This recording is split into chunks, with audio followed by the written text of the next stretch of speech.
For relatives of hostages held by Hamas, these are desperate hours as the militants have threatened to execute their captives. CBS's Holly Williams, also in Tel Aviv, has more. Holly? Good evening, Jerika. Tonight, Israel's military says that it's confirmed at least 155 hostages are being held by Hamas in Gaza. Hamas claims that 27 of the hostages have been killed in Israeli airstrikes and others wounded, though we cannot verify that. The images of Hamas kidnapping hostages have horrified Israel. Many of them are civilians, some are children, and amongst them are Americans.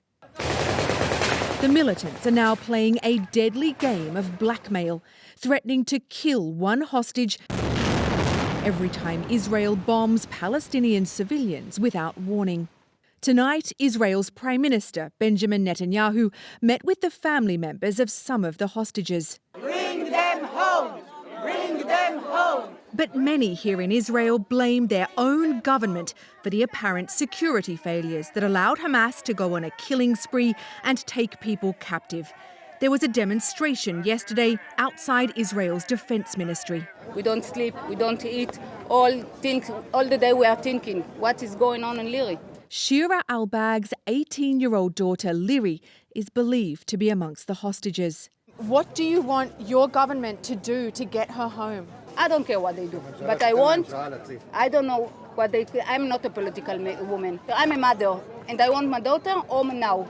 I want my daughter to sleep in her bed now. But some here who have a history of dealing with Hamas are not optimistic. Here we deal with a terror that is actually holding my son as a bargaining chip. Leah Golden's son Hadar was a soldier in 2014 when he was captured and killed by Hamas.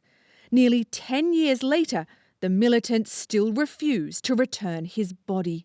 Given your experience with Hamas, what do you think that they're doing right now with the hostages that they've taken? No one knows. No one knows. No one knows. The worst thing can be done. No one knows.